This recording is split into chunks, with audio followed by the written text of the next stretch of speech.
Good afternoon, everyone. We're grateful that you decided to join us today to listen to our webinar on national standards. We know right now there's a lot of you that are either in the process or going to begin the process. And so we're happy to have Laura Kalwinski, the Senior Counsel and Director of the National Standards, with us today to provide this webinar. We have individuals from our tri-state area, Ohio, Michigan, and Indiana, and then we have some other individuals from across the United States. So we want to just say welcome to everyone on the webinar. Also today, Laura will be available to answer questions at the end. Please be sure that you type your questions in the chat area. We have muted all of your lines. At the end of this presentation, Belinda will be able to provide a recording and a slide deck to all of you that are on the call today so that you'll have it for the future for reference. But I would just like to say thank you, number one, to Belinda. She's the one that takes care of all of our here at the GIFT office. I'm Terry Johnson, the Associate Director of GIFT, along with my colleague Rosemary Dorsa, our Director, serve our community foundations here in Indiana. We're happy, as I said, to have Laura on the phone with us. Laura has been doing a great job. She's an Indiana gal, and we're proud to have her from our state. I want to say that she's working tirelessly to be able to make this process easier for all of you, and she will discuss this later on in the webinar. So without further ado, we will begin. Please, again, type your questions in the chat box, and we'll be sure we get to them. It's all yours, Laura. Thanks so much. Hi, everybody. As always, I wish I was in Indiana today, although I'll say the weather here is about 70 degrees, which is very bizarre for February. Apparently, it's supposed to really turn this evening, but for now, I'm enjoying not wearing a coat. So wish I was there with you, but I don't always wish for the cold. Before we get started, I know Terry said that I would get into some updates later, but I'm thinking it might be best to start with that, given all of you have received an email that may be frustrating to at least some of you, which is that our National Standards online application is going down next Monday, the 13th, and will be down until the end of March. Now, please know your pain getting this update is also my pain. 2 years ago, we went through moving this application online, and I had diagrams on my walls and everything you could think of to make sure that process was designed to really benefit the end user. And within 2 years, we're going through the process of all of that again, and it's hard, right? It's hard to accept that the program just wasn't doing what we needed and we needed a better fix for the field. So in order for us to do our very best to move as much of your information as possible, and what I hope will be all of the information, because I was telling everyone upload it once, we do have to go down for a period of time. Again, I know the frustration with the program. I have a lot of sleepless nights. We really are trying to do our best to get this thing streamlined, to get it really online and working effectively, and I'm sorry to those of you who have been in the middle of us working through that, but I also am very appreciative to all of you who have been helping us work through that, because without your feedback, we wouldn't have had the case to continue to make upgrades. So that's the upgrade on the online application, and you all saw that you'll all get grace periods, and if any of you see your dates of accreditation removed from our website, go ahead and send us a quick email. That's a quick update in our database if our database sweep didn't catch someone, so don't get upset. We can fix it quickly. And your accreditation date is always available on cfstandards.org. On the home page, click the locator and you will see it. In addition to the new online application, Christina Gonzalez is not here with me today because she is currently in a room of peer reviewers and working on finalizing the peer review checklist of things that we need to see in the application. We've gone through numerous rounds, we've been training a lot of new reviewers, and with that, we've had to really work on interpretation. The way that I explain that is often form and function, right? When you have new reviewers, they can be nervous of making sure they find the spirit of what you are trying to say in your policies and procedures, and they sometimes look for the exact wording that we're providing. So what we're doing is providing more information, more examples, clearer language, so that the reviewers are not so far apart from you, because really when I get a chance to look at them, for the most part we're very close, and I understand some of the reviews haven't reflected that.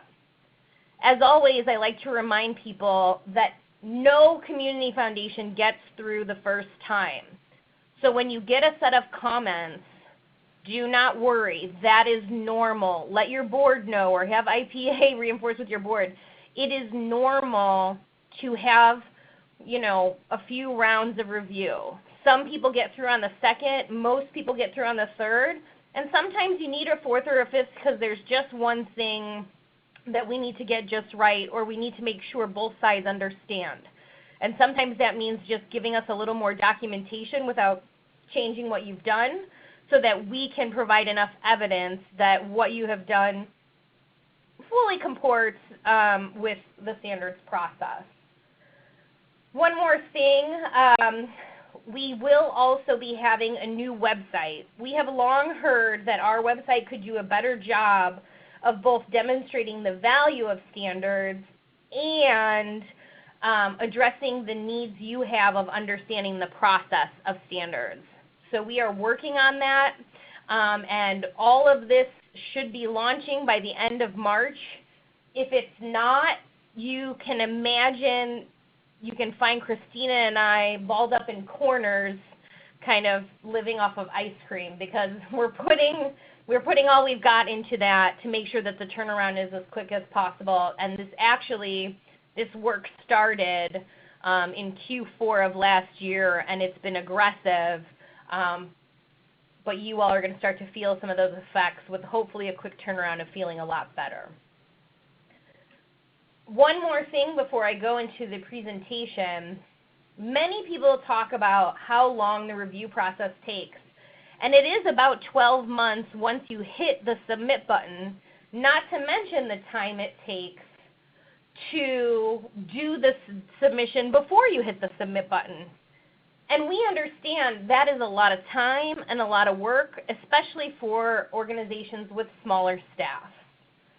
We currently have about a dozen peer reviewers, and to keep up with the 500 application volume, we need more like 50 to 75. So if any of you love the standards as much as I do, or even a little less or more, Dawn, I'm thinking about you, you are very welcome to contact us about what would it mean to become a reviewer.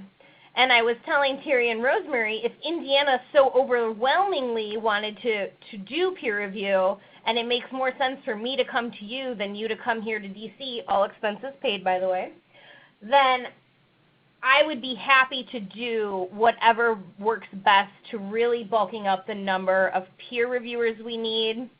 And in addition, if any of you have lawyers who are not acting as lawyers or are acting as lawyers in your organization and they'd prefer to be a legal reviewer versus a peer reviewer, they are also very welcome. But again, the number of reviewers we need is just astronomical at this point if we're going to ever really change the wait times and get under 6 months or something really that cuts back from the current 12 to 18 month period.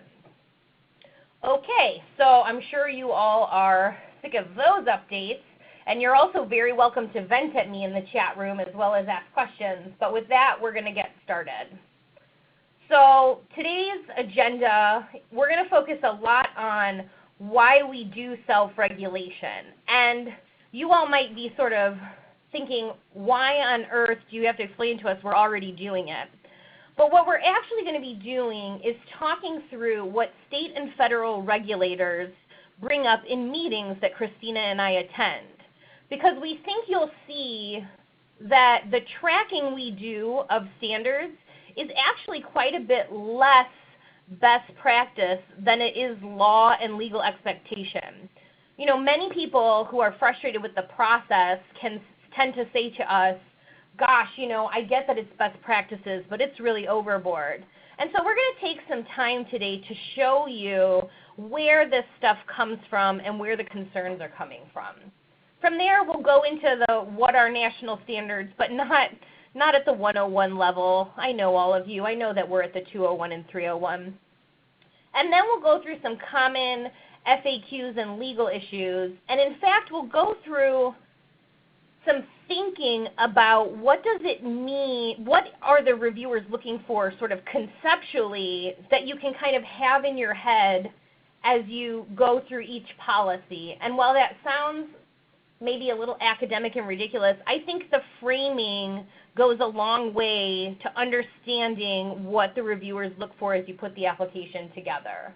One of the funniest things is our reviewers are also community foundation CEOs and staff. And when they go through the process, what they think should pass for their own organization and what they think they should pass in their own review processes for other organizations is very different. And I know that it's not ill intent. It is that when you are close to your work, you know how that work gets done. You know the level of operating that you're working in. And unfortunately, because we can't afford site visits, we can't get that. So we have to learn as much as possible through flat documentation. And it's not ideal, but it is how it works for a program that has, as far as I know, double the accreditation applicants of any other charitable accreditation program in the country. And I can say that because Christina spends a lot of time reaching out to them and seeing if they have the same pain points. And they do. Okay, so then we'll go into a little bit about the process for applying to standards just to make sure we're setting out time frames, and we'll have questions along the way as well as questions at the end if needed.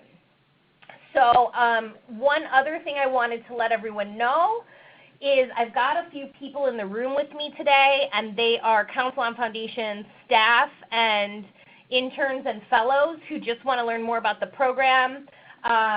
We have some great people in the room, and we have Shannon, and she works in our grants department. We have Maxie, which is a short form of her name. And then we have Maddie, also a short form, and I would be remiss if I didn't say that Maddie is here from Indiana University, and she is here on the Washington semester program, and we're thrilled to have her, and she's actually working right now on the data analysis of the data collection that we've been asking you all to fill out in these first 2 years, and I'm very excited to have those numbers and to determine what to do. We've already got one shout out to Maddie from another IU alum, and I know at least another one on the phone, Erica Pfizer from Northwest Indiana. Yay. So, yay IU, but you know, I know that we have Michigan, Ohio on the phone, so I don't want us to get into a Big Ten fight. Okie dokie.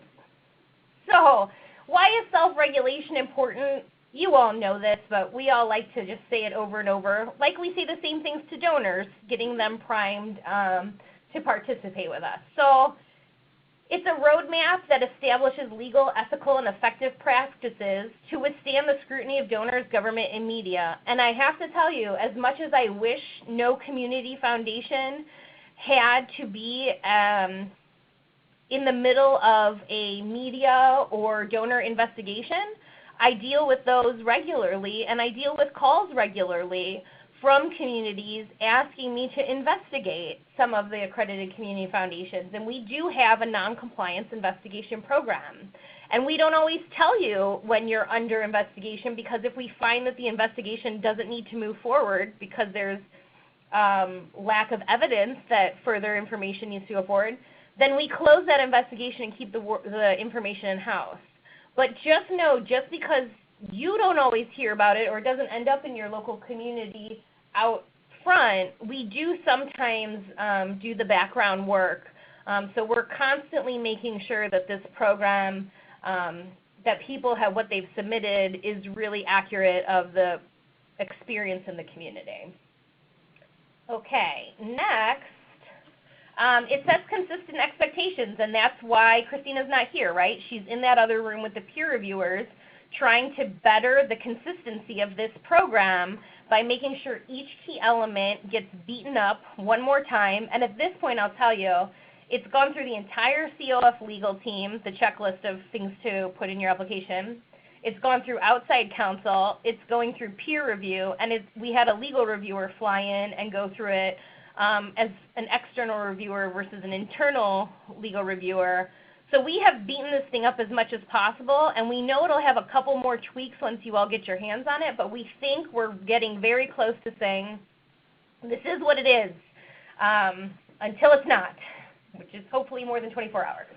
Okay, the next thing is doing self-regulation. Don't forget, there's a real benefit to knowing where all your documents are and that they've been looked at. Oftentimes we get the question when somebody's putting their application together of, you know, what if I don't know the dates that my policies were approved? I don't know where those are on file. Can I just have the board get a pack of them and in the consent agenda say that the new approval date, you know, is the latest board meeting, or is that going to raise red flags? We are happy to know that the board is touching those policies again and aware of them. So no, don't worry about that. Please, if you don't know the dates that your policies and procedures went into place, get new dates on the record so that you'll know going forward. Lastly, legislators and regulators, you know, we're in the middle of generational tax reform or once-in-a-generation tax reform, and self-regulation is important. I am up on the hill with regulators. In fact, I was with some yesterday, and I am taking these key elements and I'm taking the standards and saying, look at how much we torture all of these community foundations. There's nothing more you can do to them. We have it covered, and hopefully that message will continue to push back against greater regulation. One of the things I want to tell you that's so interesting from the data collection is that so far we have learned, and again, this is early data collection. I don't want to speak to, you know, we have to test all these, but 75% or 3/4 of all community foundations are making grants out of their DAFs every year. And 1/4 of them aren't for every single one, but what they are doing is saying we might be in a growth period. We might be in a conversation with the donors, right? And so we really are getting information to say, look, the concerns you have from what we know of how our foundations operate really aren't what you think the concerns are. So again, we won't start putting that out to policymakers or anything until we go through some real vetting and we talk to the field. But I do want you to know that data collection you had to do is informative, and we will determine how to move further. And again, another shout out to Indiana, because I'll do it whenever I can. Maddie has been instrumental in taking raw data and giving it analysis and showing us where some of the pain points might be and how we read it. And so, you know, once again, I hate to beat this drum too many times, but I am on an Indiana Philanthropy Alliance webinar, so yay, Indiana. So when we talk about aren't the current laws enough and what keeps regulators up at night, I think you're going to start to see a lot of examples of what standards covers in what regulators are concerned about. And hopefully we all know that that is purposeful and not accidental. So every year, the National Association of State Charities Officials gets together in Washington, D.C., and kind of talks about what is keeping them up at night, and the public is allowed to attend. I attended in 2015 and Christina in 2016, and this is what we heard. every single year, the number one concern they have is an absentee board and lack of board governance.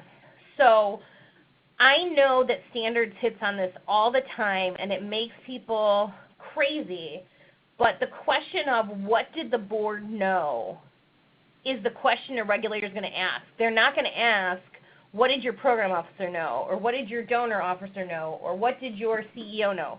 They are going to ask, what did the board know and how were they making decisions? Because the ultimate liability sits with the board. The second thing is safeguarding assets. So all of you, when you look at your audits and you determine if you've got enough separation of accounts and separation of duties and that your board is getting enough information, you really want to make sure you're safeguarding your assets. And one of the things I learned from the AGs is they aren't worried about you all being people who embezzle. What they are worried about is people who embezzle for a living know how to target organizations, know how to infiltrate, and they want to make sure if that happens, you all have enough safeguards in place that it raises a red flag quickly and that you have the ability to catch it and to move forward. So I thought that was a really helpful distinction from the attorneys general, that it really isn't about concern of the staff, it's concern about these professional, I don't know, what do you call people, con artists maybe, confidence artists? So that's really what they're worried about. Third, conflicts of interest. Some people have really moaned and groaned that the conflicts of interest require a disclosure of a conflict once a year. But that came out of these attorneys general meetings where they said if you don't have someone raising their hand once a year, at least asking if there's a conflict, then your board and your team doesn't understand conflicts well enough, because especially in smaller communities, if something's not coming up that somebody feels they should disclose, then there probably needs to be more training going on. So that's why we're really hitting that point of show us what happened, and also show us that you interpret how to handle a conflict each time it arises in a similar way. So one of the other things the AGs say is, every time a conflict comes up, does your board stop and say, okay, this person believes they have a perceived conflict. How do we discuss that? Does the person leave the room? Do they stay in the room for the conversation and leave for the vote? Do they stay in the room for both? Whatever your process is, make sure that process is uniform, okay? And I've been in organizations where, you know, it seems more informal than maybe it should be, and you just want to make sure, even if it's informal, you do it the same way every time. The fourth issue is an issue with executive directors having too much power. And for those of you who are executive directors on the phone, I'm sure you're all thinking, is this a joke? Like, I have work to do. I don't know if I have power. But it's not a joke.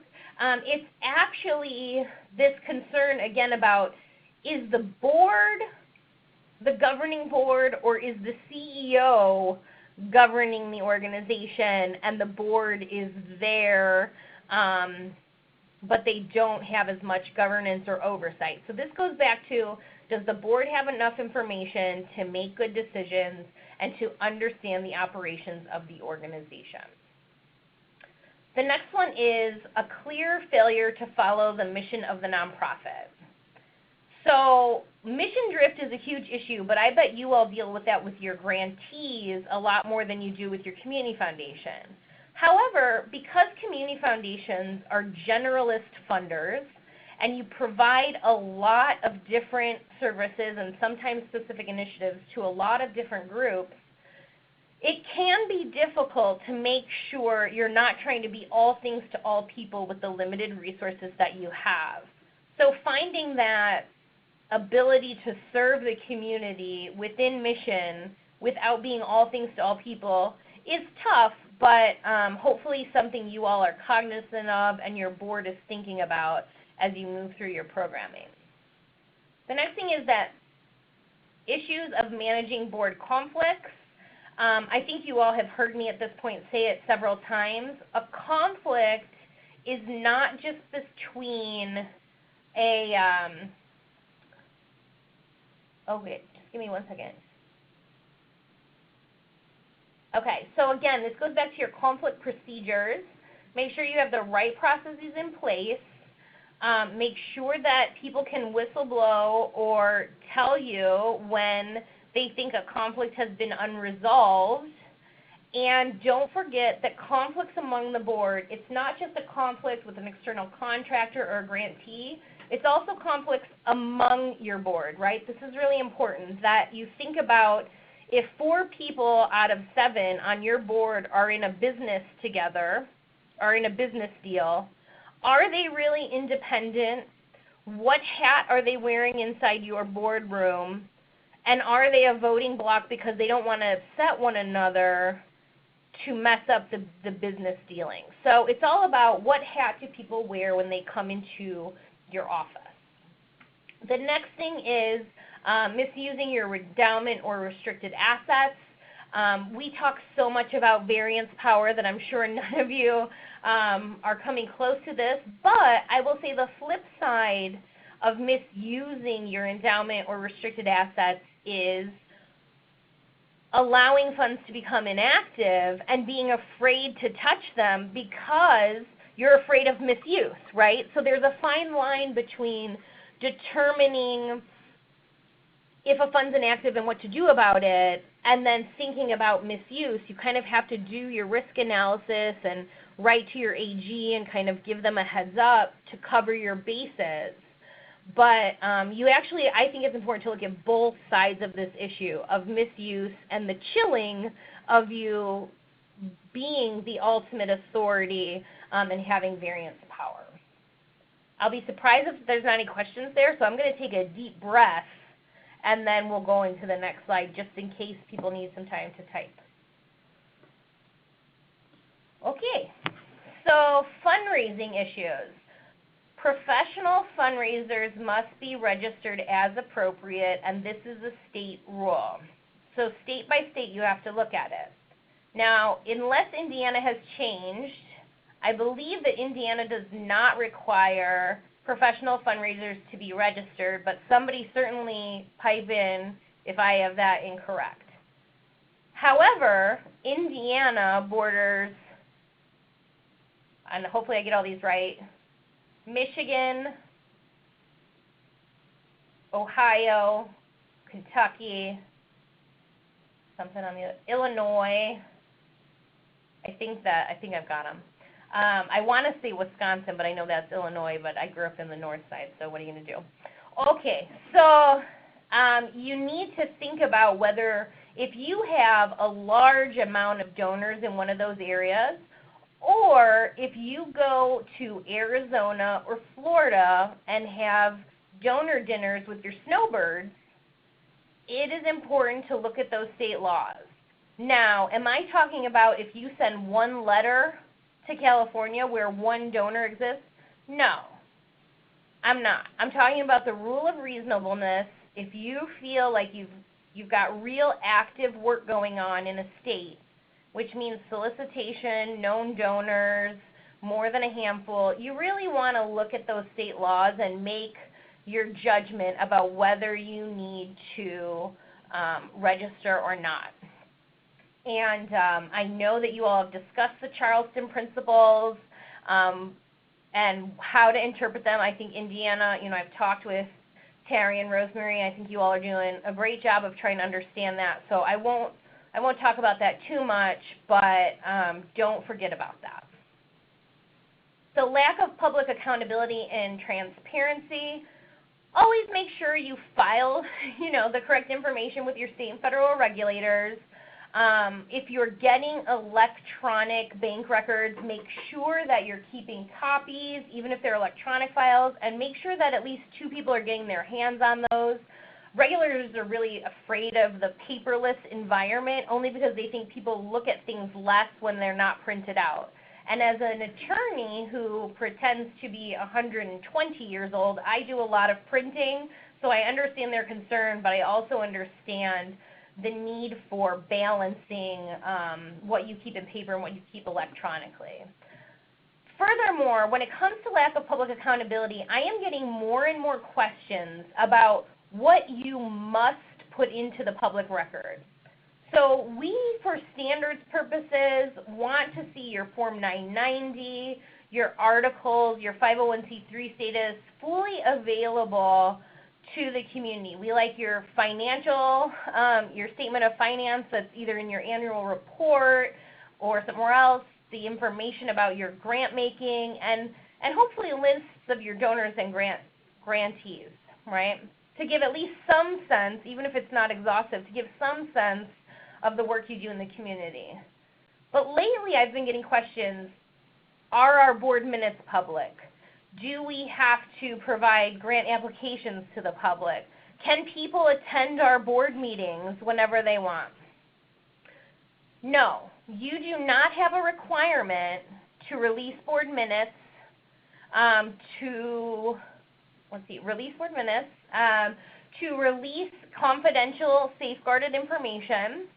And if that is requested of you, you can tell them to call me. I won't speak for IPA, but they'll probably also help you out. But please don't feel backed into a corner when people ask you for things that feels like things that you keep, that you keep confidential.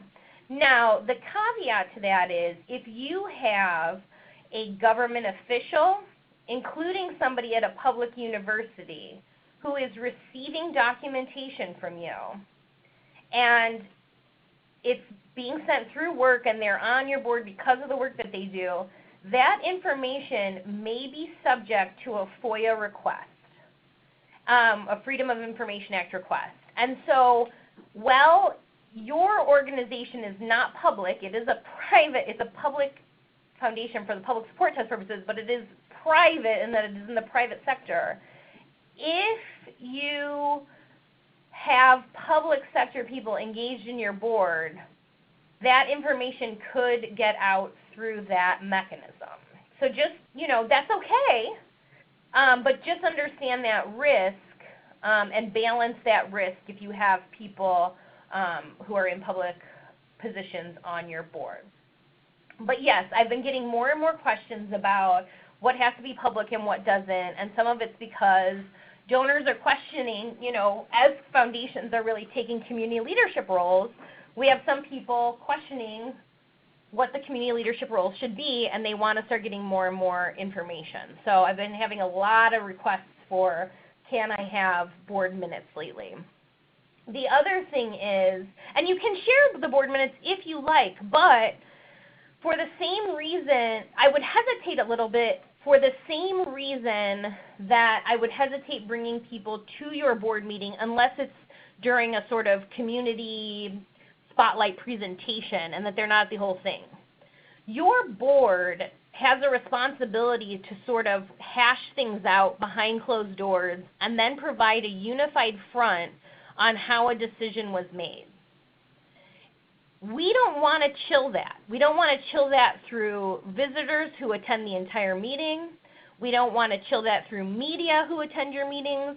We don't want to chill that through releasing the minutes. We want the board to have the space to disagree with one another, to sort out issues, and to feel safe doing so, but then also to feel good about saying, well, we had this debate, we do go to the community as a unified force who has voted on things, and when you start releasing too much documentation, people might start questioning like, oh, well, Laura didn't agree with this, and then she voted for it anyway. Why is that? That's a real slippery slope. So I'm not telling you to do it one way or the other. I'm telling you you don't have to, and that if you're going to, think through some of the ramifications.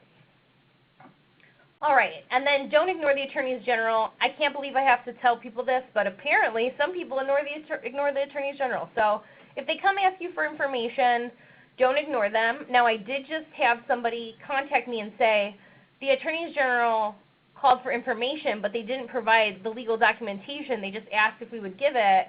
and we asked them if we could have a more formal request from them before we released it. Now that's okay because at least you're talking, right? But you don't want to outright ignore, but I'm sure you all understand that. Okay, so that kind of handles our state regulators. I do see a question from Laura about the PowerPoints, and as I understand, the PowerPoints and the recording will be available. Belinda, is that correct? Oh, there yes, you go. She that's says correct. we'll share. I will send that out to everyone in a couple of days. Perfect. Okay. So we've talked about the state issues. Now we want to talk a little bit about the federal charities issues, right? Because we're regulated at multiple levels. So for federal charities regulators, they're really looking at what is a legitimate charity versus what is something pretending to be a charity or that is a non-charity. And I don't think that comes up as much in the accreditation context for standards because we spend a lot of time making sure you're a legitimate charity. But many of you work on fiscal, fiscal sponsorship relationships, and those are non-charities, and that doesn't mean that they're fake, and that doesn't mean they're illegitimate, but it does mean that we have to do extra work to make sure that they have charitable purposes and that money is being spent correctly. The next thing is the federal charities regulators are concerned about donors utilizing the community foundation to make grants out of a donor advised fund that then go back into the control of the donor. Stay with me. I know that was a strange sentence. So imagine Laura is a donor and I make a grant to the Region Community Foundation. And I ask for the donor advice, I then request for a distribution from my donor advice fund to go to the, let's see, what can I name something a charity? I don't know. The Hometown Charity. And the Hometown Charity has myself and 4 of my family members on the board. And while there's other people on the board, it may look like I have the ability to do something that is a conflict of interest, or is me using those funds as a donor and kind of channeling through a public charity so that you can't kind of trace what I'm trying to do as an individual donor. The most common way this is done is a donor wants to make a very large grant. They make it through the community foundation, and then that grant doesn't tip the final grantee's public support test. Now, we understand tipping is a really big issue for charities to worry about, right? We understand that you don't want to tip a charity, but we also know that in any single year, a charity can have a tipping issue. And that's okay. They have some time to work that through. What we don't want to see is year over year that this is happening. And I have a question that says, what dollar amount is significant enough for regulator scrutiny? Great question.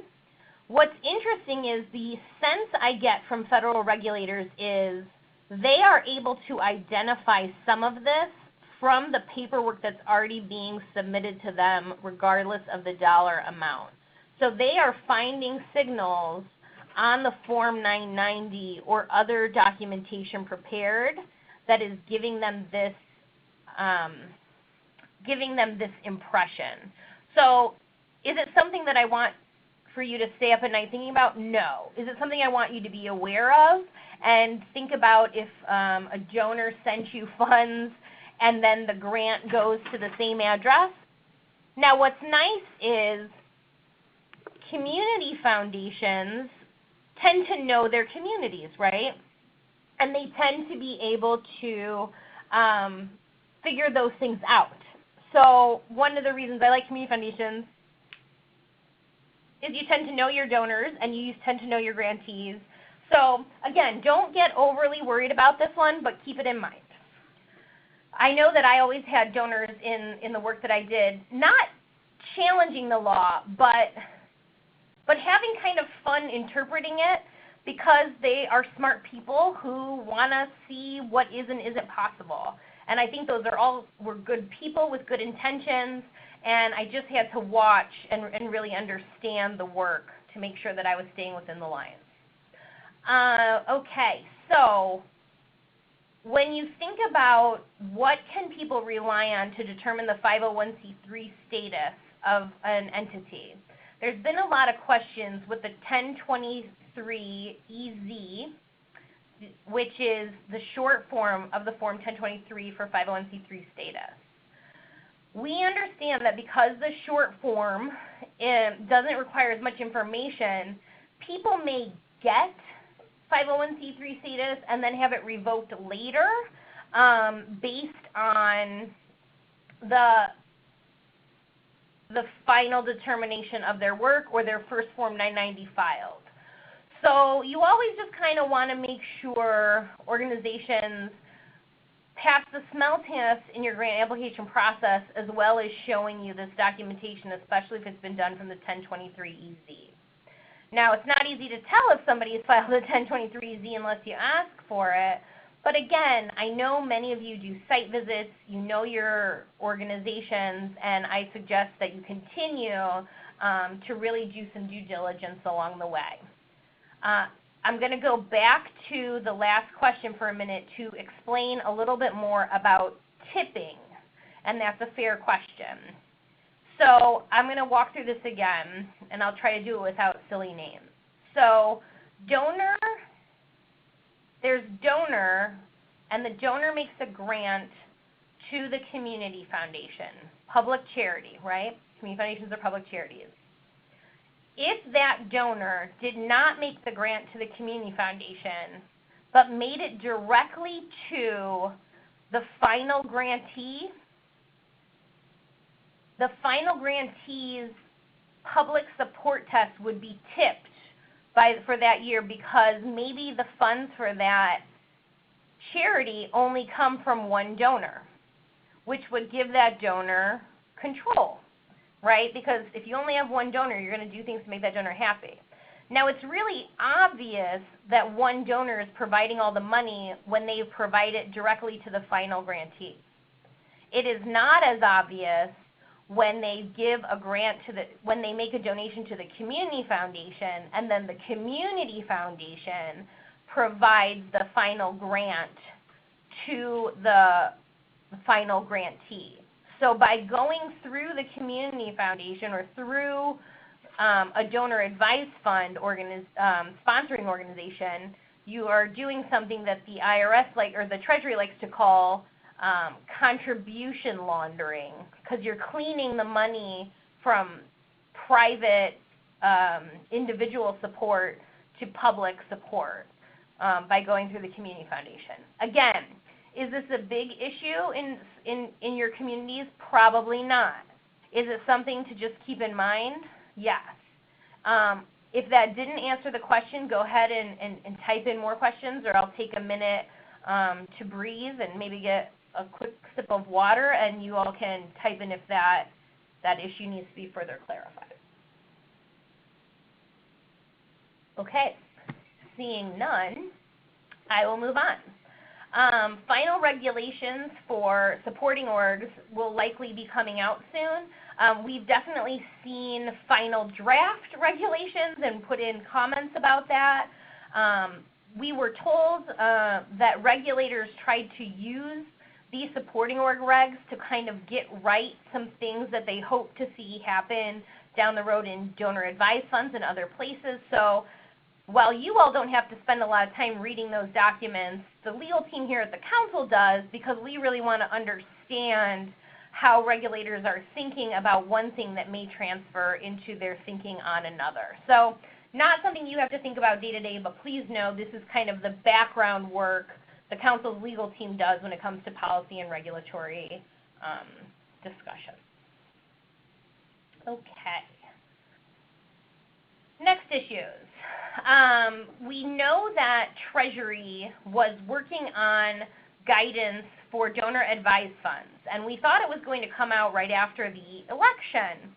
Unfortunately, it did not come out right after the election, and it didn't come out before inauguration, and now we have them in sort of a limbo area. So the reason that is that, one, when a new administration comes in, usually there's a point in time where regs stop going out so that you can kind of give everything fresh eyes.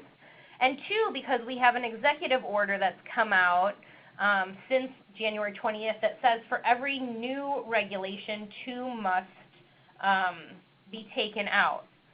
So while we know that regulators had been hard at work at on donor advised fund regs, and we're pretty confident that they are complete, we don't know what they say, and we don't know if they'll ever see the light of day. So that could be a good thing or a bad thing, depending on how you see that issue. Next, Schedule B and whether it needs to exist or have changes to it, especially as more and more 990s go online and we have a lot of donor information there, is still a discussion. I haven't heard anything much. We're kind of in a holding period with our regulators at the federal level as the transition happens, but that's something that we continue to watch. Partnerships and public and private partnerships, or just fiscal sponsorship relationships, all of those things that kind of trigger maybe the need for additional checks of conflicts are always something on the radar. And then charitable contributions under 170 in the regs continue to be something that they look at. I don't know how many of you are dealing with easement issues, but we do know easements are something that make the regulators uneasy. So we're watching that, and if easements is important to you, please raise a flag and let us know so we can be in contact. Okay. Now, I hope that overview gives you a sense of why the standards ask some of the questions that it does. But I also want to provide an incentive and a sample of an incentive of why this matters. And it's from one of our board members, Jim Williamson, who was recently in probate court because they wanted to petition for control of a trust. And the attorneys general doesn't decide the case, right? The probate court decides, but the state attorneys general provided information about why the community foundation was the appropriate home for these two trusts, because in part they were accredited with standards, and standards represented high accountability. And what's nice about this is that Jim is from Connecticut, where their state charities official is a woman named Karen Gano, and she is currently the president of the National Association of State Charities Officials. So while Connecticut maybe doesn't feel like it applies to you, it is nice to have the ethos that Standards is an accountable program within the National Association on State Charities Officials work. I speak to Karen regularly, so if any of you ever have a question about state charities issues, I'm not an expert on all 50 states. I'm actually barred in Illinois and not Indiana. But I do have access to talk to people who may be able to provide more resources, and I hope you take me up on it. Alrighty, I'm going to take another deep breath and then talk through what are the national standards, which is actually kind of fun for me because we get to talk about all the great things you all are doing. You know the reason that I love national standards is because I think they provide the cornerstone for your community foundation to say we are built on solid procedures, we have everything in place to run a good organization. Now let's go take some risks and solve systemic social problems.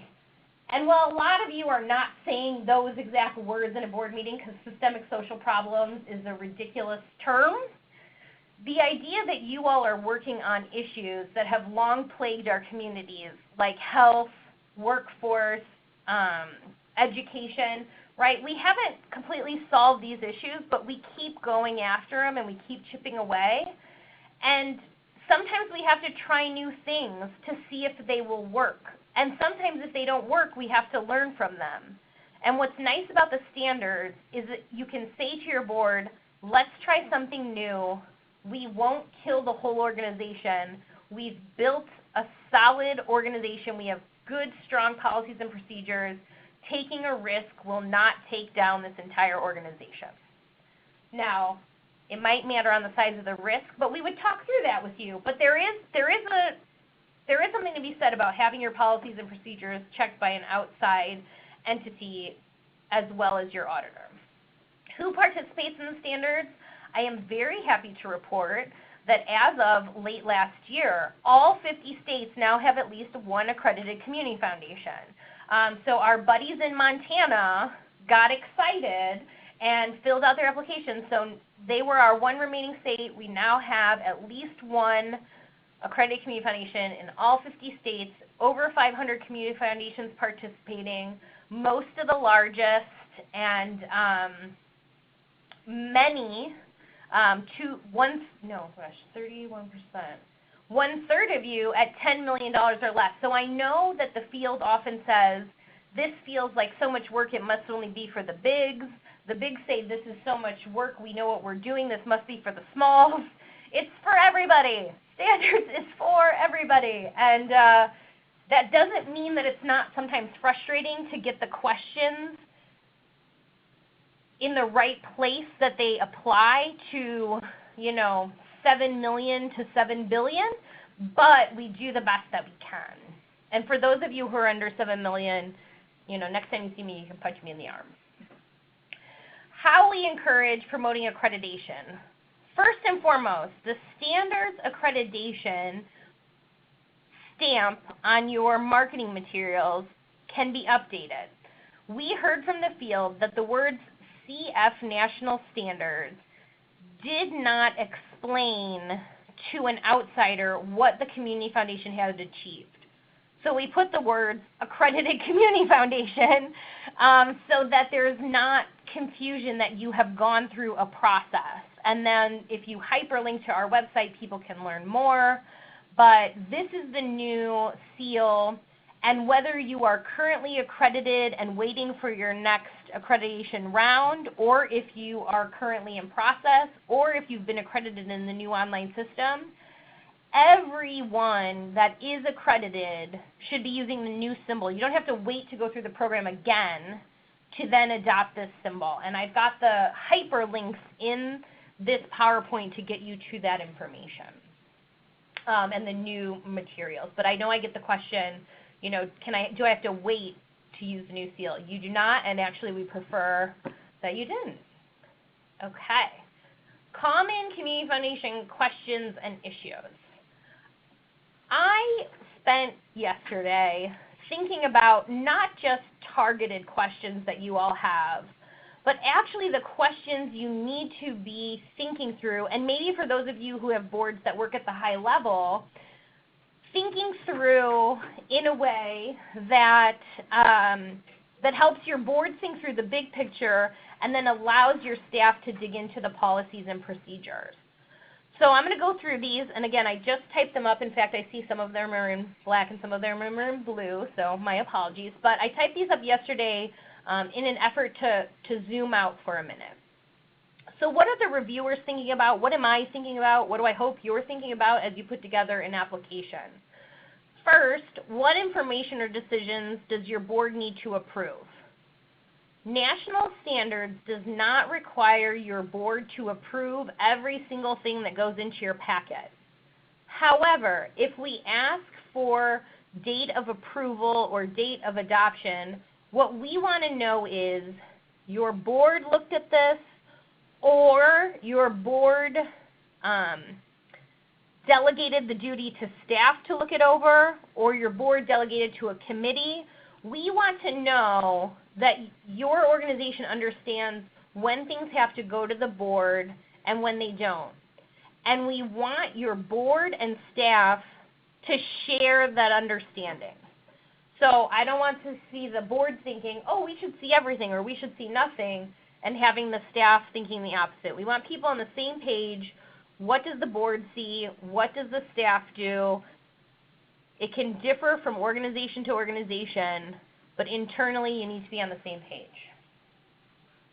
For each policy, procedure, or agreement, do you have evidence of when it was adopted or approved? Your organization, for the most part, can decide when a policy or procedure or agreement need to go in front of the board. There are some exceptions, and you'll see those in the checklist. However, if you are delegating, you need to determine how to say the last time something was looked at. We have a lot of transition in the field right now, and what that means is we have new people coming in, looking at a policy or a procedure or a grant application and thinking, when was the last time somebody gave this a review? Make it easy for people and sort of help them, help yourselves internally and help people externally figure that out. Does your board have enough information to make informed decisions? Think to yourself periodically, or think to the board, or ask out loud, maybe at board retreats or at one board meeting a year. If a regulator or an auditor came in, do you feel confident in what you know about this organization, right? And of course, you're going to have people like me who are high anxiety who are going to say, I could never know enough unless I implanted a chip in my brain. But you want to take both sides of the extreme and find the middle ground and make sure your middle ground is where you all feel comfortable. So just be thinking about, does the board have enough information to make informed decisions? If the regulators ask them why we did something, would they feel like they had the information to answer? And that doesn't mean that they knew all the details, but it does mean that they understood something was a staff role, or they understood that staff was doing vetting, right? There's different ways to see that, but talk that through. Does use of variance power for endowment funds require any additional action under state law?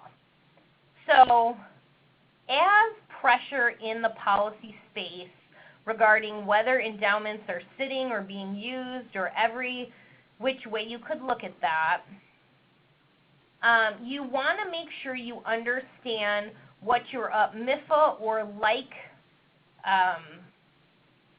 state information on managing endowments says.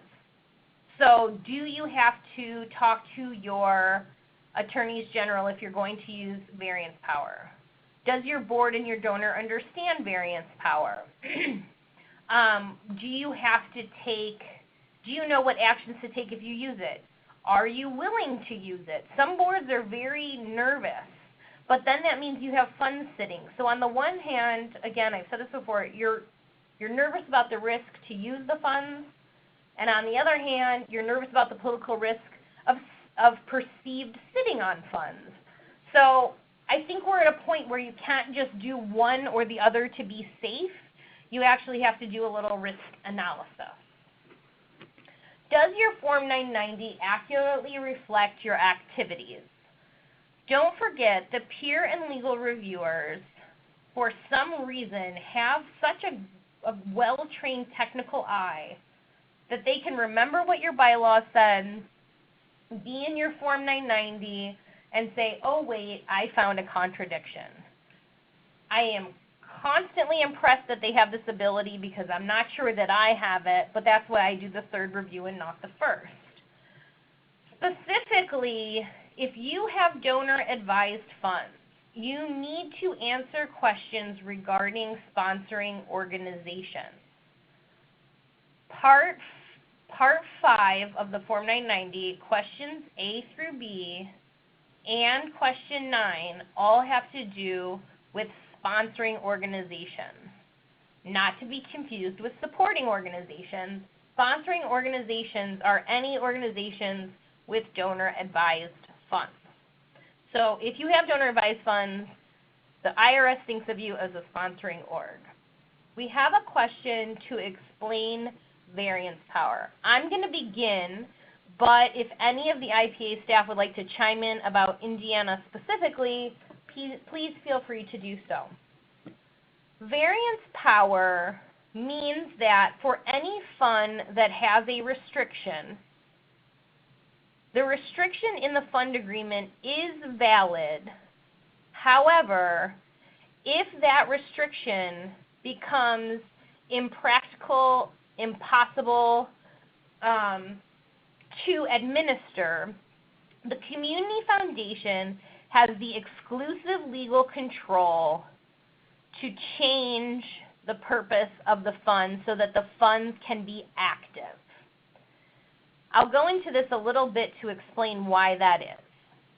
First, community foundations began because trust departments at banks had something they call orphan trusts that they didn't know what to do with because the originator of the trust had passed away, the trustees had passed away, and what the trust was created to do was no longer possible.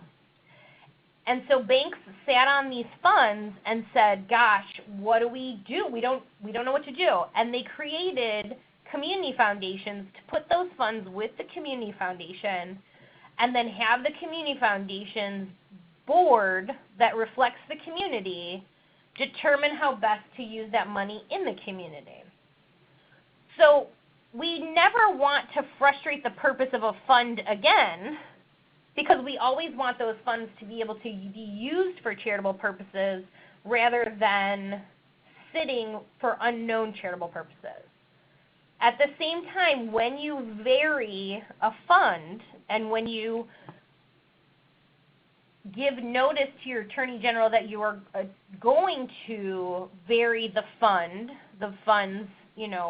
grant purpose, you try to do it as aligned as possible to the original intent to show that while you do have exclusive legal control and you do have the power to vary, you understand that you made a contractual agreement for a restricted fund at your community foundation, and you are doing your best to align the fund's original restriction to how you are now spending the money. And the Attorney General kind of raises a red flag if when you give them notice, you have not sufficiently found a way to use those funds. I know that probably makes you think, gosh, I never want to do that because I never want to have to worry if I did it correctly. The Attorney General denying a variance is not an absolute. It's kind of more like a try again and come back, or give us a call and we can work this through. I know of very few situations where variance is stopped outright without the ability for further information. Does anyone have variance power verbiage? The question is, should variance power language be in the original fund agreement? Yes, please. And often in the bylaws and in the donor advised fund policy and scholarship policy and everywhere I can put it. So yes, you want that language because that goes back to what does your donor know, what does your board know, and what does staff know?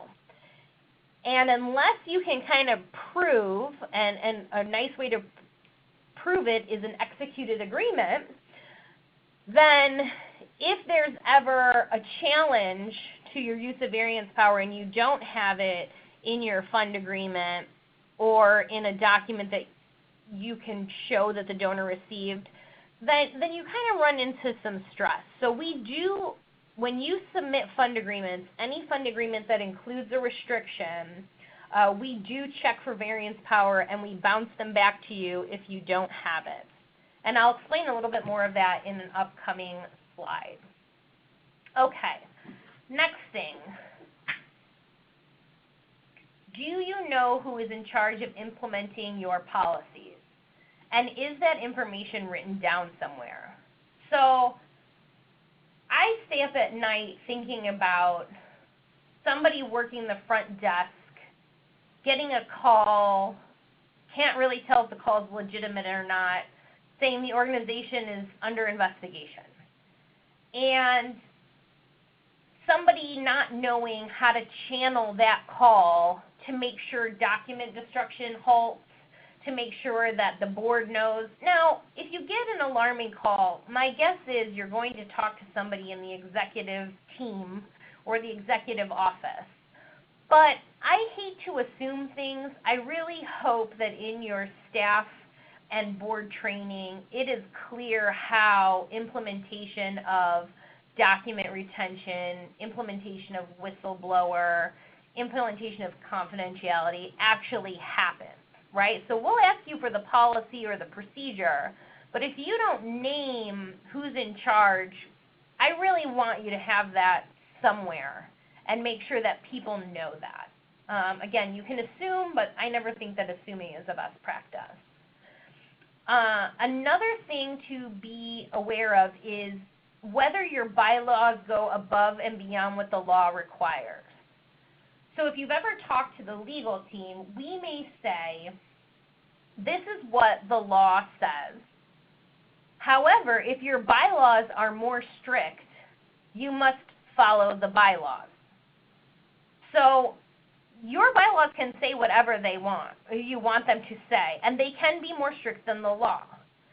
But that means that following the law is not enough, which is why you always have to know what your governing documents, your articles of incorporation, your trust documents if you're in trust, and your bylaws say, because that is what governs you, not just the law, also the bylaws. Okay, next. Did you have an organizational name change or a DBA, and do you have paperwork to prove it?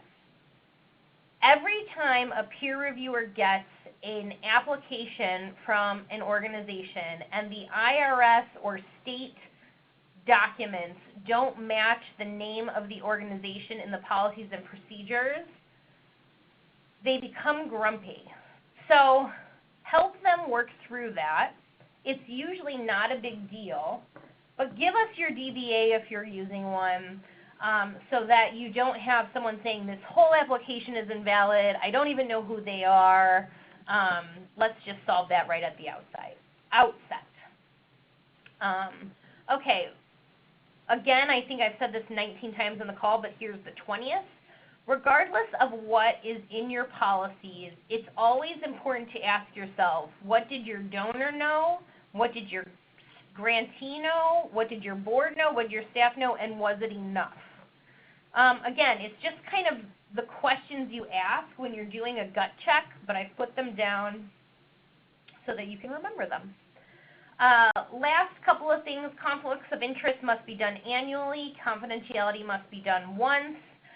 If you have a board member who says conflicts of interest annually is just crazy, have them call me. I'm happy to be the one to tell them that that's what we require. Also, if you're submitting template documents to us or a template or a best document you've gotten elsewhere, please make sure you insert your foundation's name.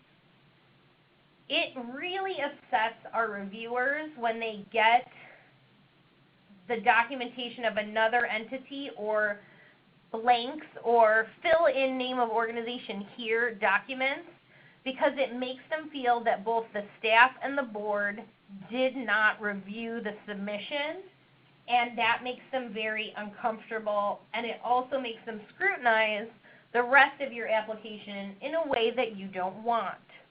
So please just consider making sure you check that. And if you have used a template, if it's the standards template, the Indiana templates, whatever it is, if you've gotten something from your law firm, if you put into the footer adopted from whatever template it is, that is a very helpful signal to the reviewers that it's had additional vetting.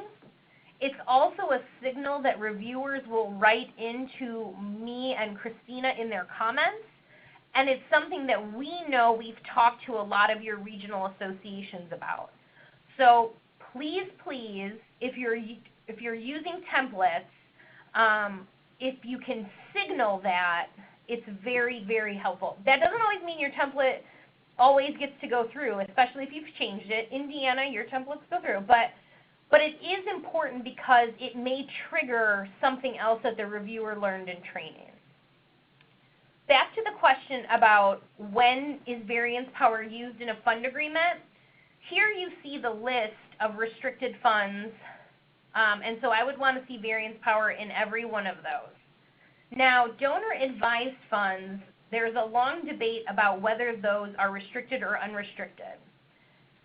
And the idea is many people see them as unrestricted because the donor is not supposed to have substantial control.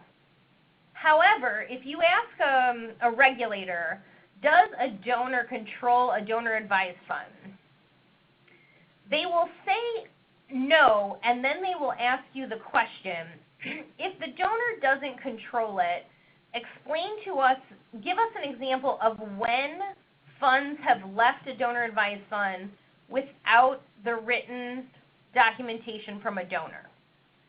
And then I say, well, as I understand, you have to have written documentation from a donor before you make a grant out of the fund, so why don't you tell me when there doesn't have to be written documentation? And we go back and forth and spar. The point being, whether or not the donor's ability to have advisory privilege is a restriction is not, it can be argued both ways. So if you decide your donor advised funds are unrestricted, you need to have very clean marketing and fund agreement materials that make it explicit that the community foundation has ultimate legal control. If your donor department or your board want to be more vague about advisory privilege and they don't want to beat the donor over the head with all this restricted, we have all the rights language, then you better put some variance power language into that documentation, because the further you go down that road, you may be holding out that the donor has control that they are not supposed to have once they make a completed gift, and you put their tax deduction at risk. And if any of your donor services people would like to call me and fight about that, happy to do so, but I will be very civil. Okay, donor advised funds, just for a touch-up, a refresh. There should be no grants, loans, compensation, expense reimbursements, or payment to the donor or related parties from a donor advised fund. The donor should not receive more than incidental benefit from a grant made from a donor advised fund. Gift acknowledgments for gifts made to the donor advised fund must state that the community foundation has exclusive legal control over the contributed assets. You cannot hold excess business holdings for a donor advised fund for more than 5 years, and you can't hold them for any period of time if it's an interest in a sole proprietorship. When we look in your gift acceptance policies for excess business holding rules, if we don't see 2020 0 or 2020 none, we will bounce it back. This language you see right here, if we can find that quickly in your gift acceptance or in whatever document you're keeping it in, we're real happy. If we have to dig for this and interpret the language you've used, we're more likely to bounce it back to you. So just know this is the language everyone's kind of got memorized. That doesn't mean your language is wrong.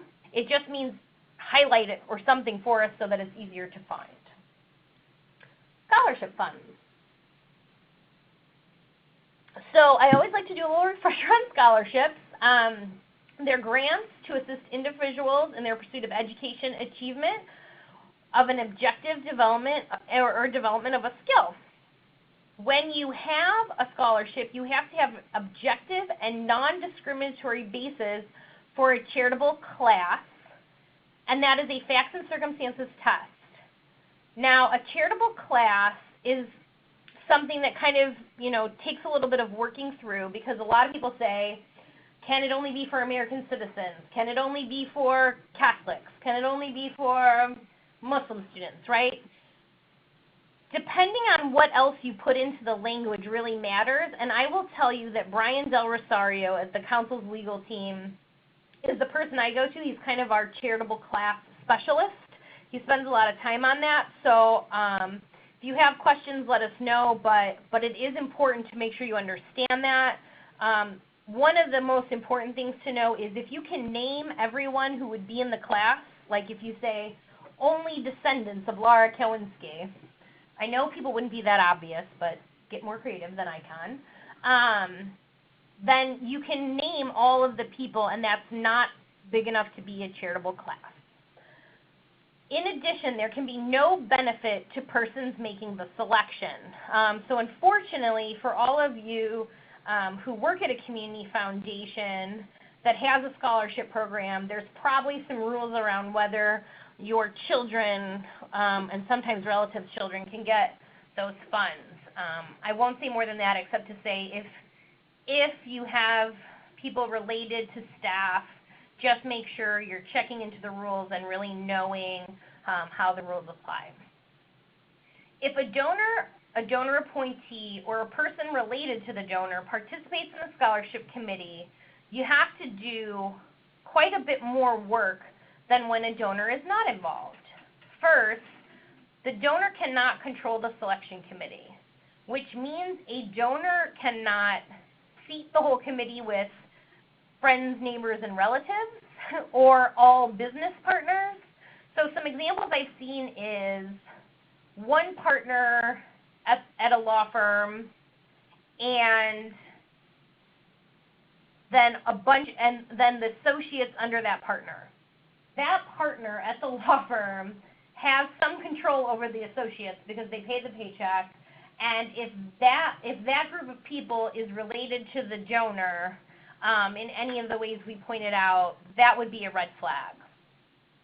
In addition, if a donor tries to seat friends, but you know that they're neighbors and they've been friends for 50 years, I would also ask you if the donor can control those committee members. I've actually seen situations where funds weren't distributed from a scholarship fund because the donor was uncomfortable with the final decision. And in that case, lack of distribution of the funds is control over the funds. So you really, really want to make sure your donors, while they can be involved, are very clear that they do not control the committee, the process, and that your board has some level of knowledge of who's sitting on those committees and what the scholarship is for. But again, not for all your scholarships. This is just for your scholarships that have donor involvement. So the Laura Kowinski Scholarship cannot have Laura Kowinski and my 4 family members as the scholarship committee making the decisions, right? We have a question, and that question is whether reverse scholarships fit into the legal standard. Great question. The Council on Foundations was involved in the talks with the Council on Michigan Foundations about reverse scholarships. Organizations with reverse scholarships are fully eligible to participate in the standards program, and we understand that you have legal reasoning documents for reverse scholarships, provided you either provide the legal reasoning or reference that you have the legal reasoning of your reverse scholarship program, and it doesn't have to be individualized to your community foundation. You can go ahead and submit just like everyone else. Again, we were kept very close to that process. We went to the Treasury to discuss that process with them. While no one is stamping it officially approved, we do feel that it's gone through a good amount of vetting through the CMF process, and we are happy to accept applications and review the documentation you have for reverse scholarships. Special rules scholarships for corporate employees or dependents. If you have scholarships for corporate foundations, a corporate foundation should not have people on the board who are choosing which employees get something. Now, this is a private foundation rule applied to community foundations for purposes of best practice. And we know that corporations and corporate foundations come to you trying to do this because you're a public foundation and it looks like a pretty good workaround. We don't suggest it, and if you do it, we're probably going to vet it a little bit extra. Because a corporate foundation's best bet for a scholarship for employees or their families is to say, we would like a scholarship that looks like this, give it to the community foundation, make a grant into that fund, and then have nothing to do with the selection process. And again, we can walk you through that further, but red flags should go up when you have a corporate foundation that wants to control the selection process. Question, what is a reverse scholarship? I will do my best to explain. So a reverse scholarship, and that should be in quotes because it's not, I don't think it's trademarked or anything. A reverse scholarship is the idea that rather than giving a scholarship to a student to go away to school, you give them a benefit when they return from school to work in the community. And so the issue with that is that if your community doesn't sort of meet certain government standards, that may be income taxable to the person who receives a reverse scholarship. However, in Michigan, particularly in rural Michigan, they've gone through the analysis used for teachers, nurses, and doctors in rural areas and applied that test to the reverse scholarship treatment. And they have documentation of their findings. I won't try to repeat it, but they have gone through a long and serious process to determine if this is a new type of incentive program to bring people back to the communities after they receive their college education. Okay, so National Standards has lots of goodies for you all. We have, sample press releases and ways to get out information about why you participate in standards, the upgraded seals. We have an e-brochure. We have printed brochures. We really want to make sure that we are helping you explain the value of this arduous process that you go through to your community. And being able to say to your community, to your donors, to your board, look, we don't just file with the government. We go above and beyond. We let our peers get into our documents, look around, kick the tires, whatever metaphor you want to use. I think that's important, and it's not always going to bring dollars in the door, but it does help with trust and relationship building in the community, and I hope that those soft skills and soft relationship building does matter and have value to you. We have the Philanthropy Exchange if you all ever want to talk about issues with your peers, and I'm sure Indiana also has ways for you to discuss with your peers what they're doing. And now I just want to go through a little bit of the process of applying for accreditation, and we'll do this quickly because the process for applying won't be different even though the system is. So how do you participate? I think it's always important, and I'm sure all of you on the call are a community foundation as defined by law, but we do get a lot of calls from a lot of different groups whether they can also apply to standards because they think of themselves as a community foundation. So always be clear on the definition. I believe in Indiana this is somewhat easier than other states because you have a statutory definition in the Indiana law, so that's a little bit helpful. How do community foundations participate?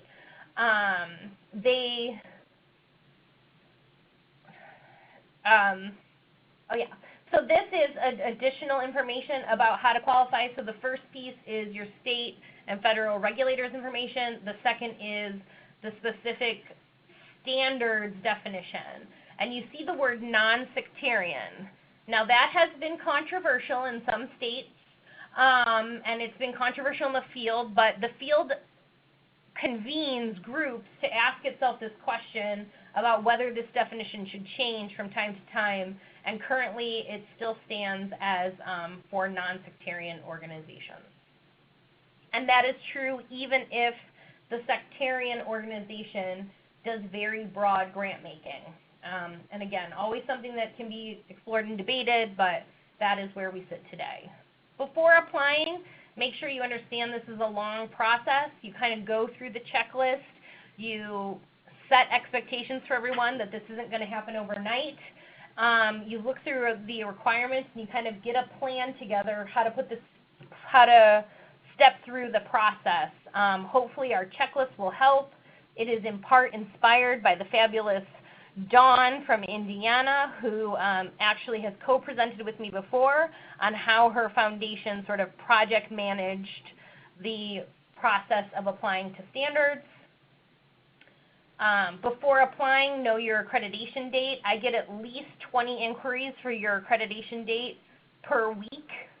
I would really like everyone to use the Community Foundation Locator, because every time I don't have to answer that question, Christina and I are doing more reviews and getting your reviews back quicker to you. So pass around this hyperlink to everyone you can. For your first submission, please allow us 8 to 12 months before your accreditation expires.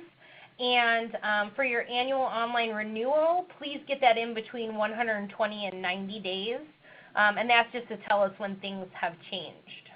And when we say that the online program is down, it is both down for accreditation and reaccreditation.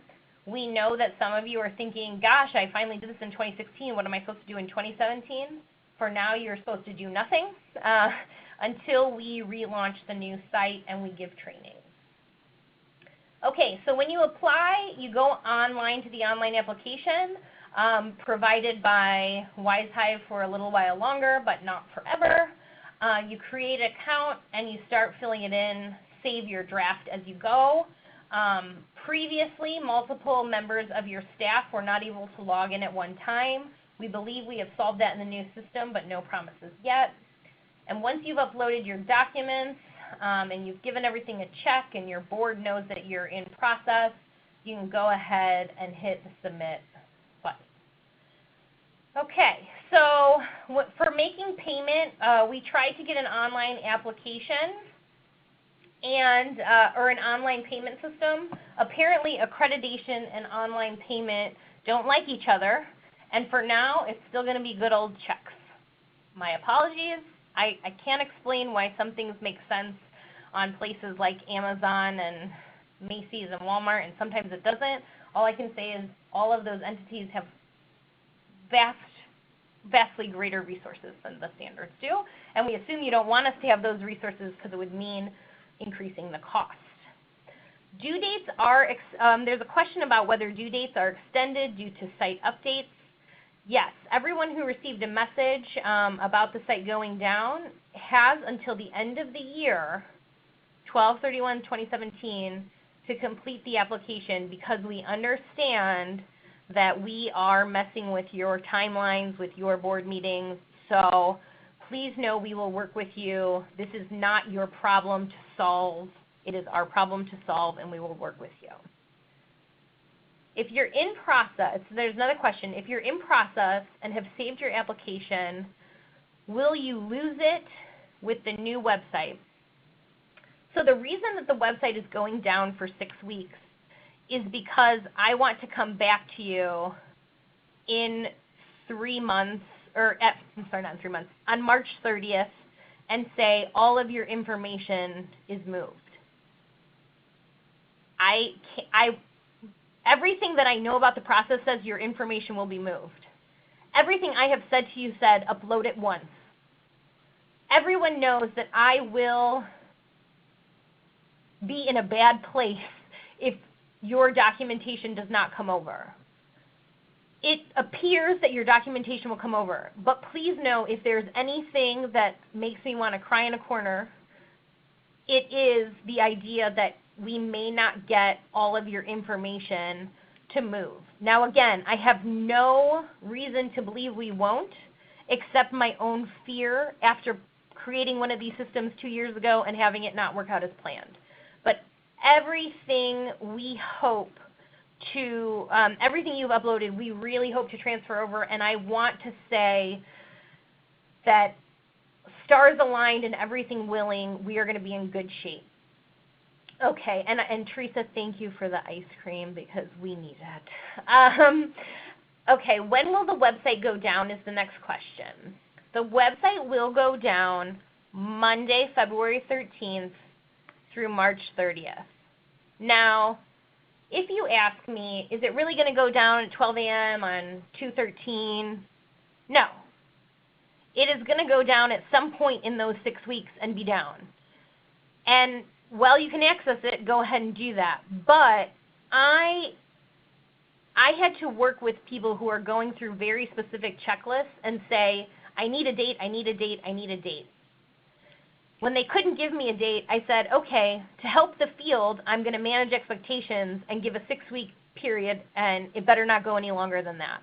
So I'm hoping that the dates are within those 6 weeks, but I have no idea to tell you exactly when for the up and the down. So I am asking that you just hit a pause button and take a breath from February 13th through March 30th. Okay? Let's see. So once you submit your application, we try to turn around responses as quickly as possible. We are going to have a little bit of backlog when the system reopens. Please be patient with us. And again, if you know anyone who wants to be a pure legal reviewer, send them our way, whether they volunteer or not. If you think they're good, we'll convince them. Don't forget that reviewers will ask you questions. It doesn't mean you've done anything wrong. It means that understanding the words on paper is different than being in your office and knowing the process. And we just want to make sure that we fully understand things so that you and we have the same understanding of what you are doing. Once your accreditation is finalized, you receive a licensing agreement that says you are able to use the seal for the following year. And we try to provide you as much information as possible. I know one of the questions regarding the annual renewal date is your renewal based on your original accreditation date or the date that you get accredited in the online system each year? It is the date you get accredited in the online system each year, unless my new system tells me I'm wrong, but that is what we have been going for, and Christina and I manually enter that information into the database that feeds into the locator. So if you ever wonder, where's my stuff? Just, we're trying, you know. There's a user error, flag it for us, and she and I will fix it.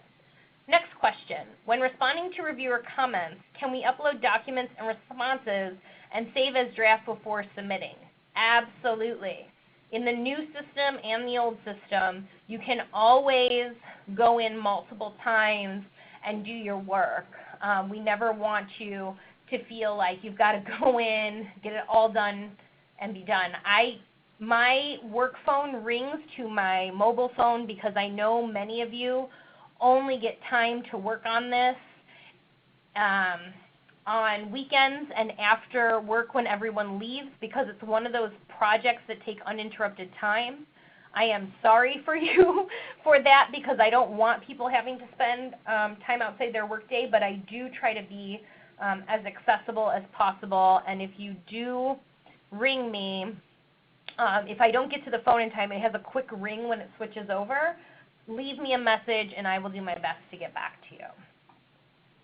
Okay, don't forget to always go online to look for our sample policies and procedures and our helpful hints. As we understand, there will be a documents tab in the new program, and we will be able to just dump all of the sample documents and hints there. There's also going to be more opportunity for us to put hints into each actual question. So we're hoping, again, to just continue to work diligently to make things as clear as possible. And when it doesn't seem clear or something's making you nuts, if you will please message Christina and I or give us a call. It's not complaining. We can only get better when we know where the pain points are. Let us know. So with that, Melinda, I'm going to drink some water, and I'll take questions. Okay. If you have any other questions, please feel free to type them in the chat feature for Laura. And Laura, I just want to say this was exceptional. This is Terry. A lot of great information at the beginning that all executive directors / CEOs should listen to. We really appreciate all of that legal advice that you gave. In fact, in Indiana, we will probably send this out to all of our executive directors, even if they weren't on the webinar. That was just great information that you provided. One clarification that I want to make Laura understand is, so now the renewal process will be annually. Is that correct? Once a community foundation enters the online system and is accredited for the first time in that system, moving forward from that date of receiving information to sign your licensing agreement, they will be in 1 year periods. And the reason that all those documents moving is so important is what we want the system to do is to say year over year, do you have any changes? If you do, what are they? And that's all you have to tell us. So it's a system that kind of repopulates everything for you except the things that you need to change in the ideal world of what we've designed. Now, and again, I have a lot of confidence. I'm still a little heartbroken that our old application was never able to make that leap. So in the new one, I think it's going to be great, and it'll be yearly, and your stuff will be there. But we're still figuring out what format your stuff will be there in. So be patient. Very good. And we'll tell you. Very good. Yep. And okay. I do believe we have one more question. Yeah, go ahead, Laura. Yes, and then I need to talk about grant activity policies, so please don't let me forget. The next question, if we've been granted an extension to respond, will that automatically be extended again due to the system being down? Just like the first 2 years that this program was in beta and we kind of worked under the rule of reasonableness, until we can give you a site that performs as it should and a review cycle that is a reasonable amount of time, we will work with you to get you through. That doesn't mean that every day we don't try to shorten that time period, but it means that until we can fulfill our promises to you to make this program smooth, we are very willing to work with you on deadlines. Thank you for that question. So the last thing I want to mention is all of you should have received, hopefully from multiple formats, information that we have a standards change in 2017 that will be for everyone who goes into who hits the submit button from 1/1/2017 moving forward. If you hit the submit button before that, you'll catch it in the next round.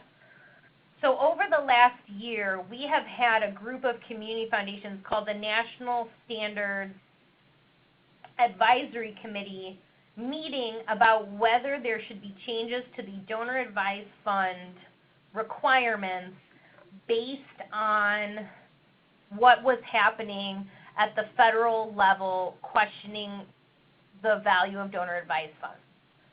What we did was expand the inactive funds policy a bit, and here's why.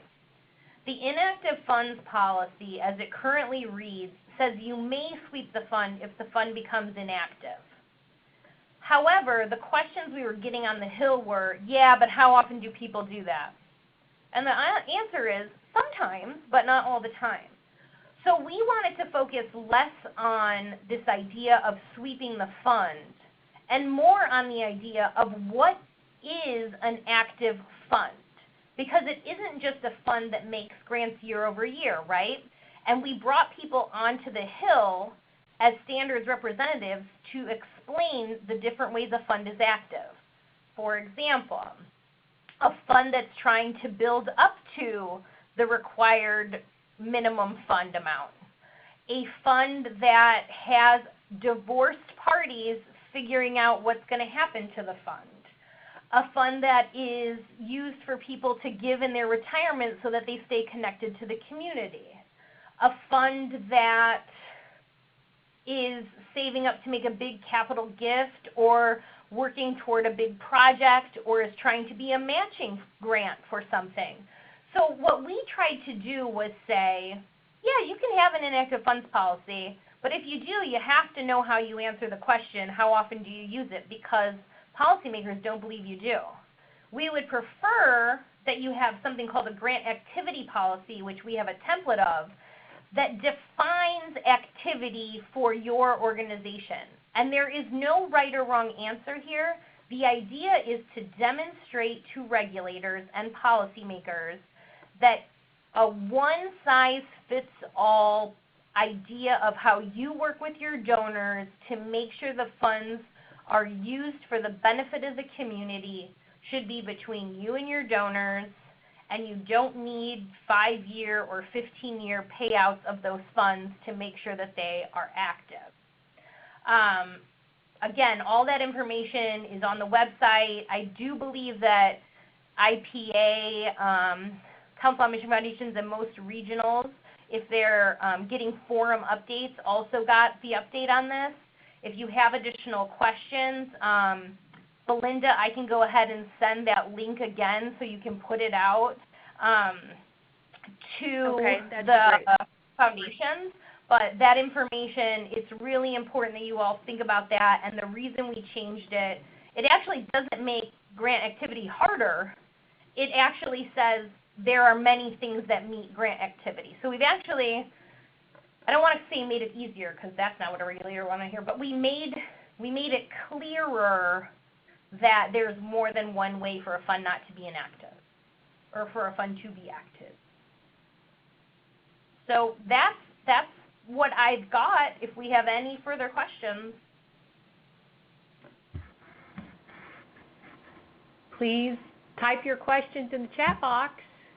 I just want to say, this is Terry from Indiana Philanthropy Alliance, that Laura has been a great resource and is more than willing to work with any of you that have issues. I know I have sent a few of our community foundations to her, and they have always been able to work out whatever the issues were. So please don't be afraid to call Laura. She is your best resource when it comes to national standards. Okay, I think we've got a question. If we've already submitted but are awaiting a response, how will the new website be useful or difficult? Great question. In an ideal world, when you log back in for the first time to this new website, it should be very clear how to move forward with, a training video or webinar that we provide, or training information.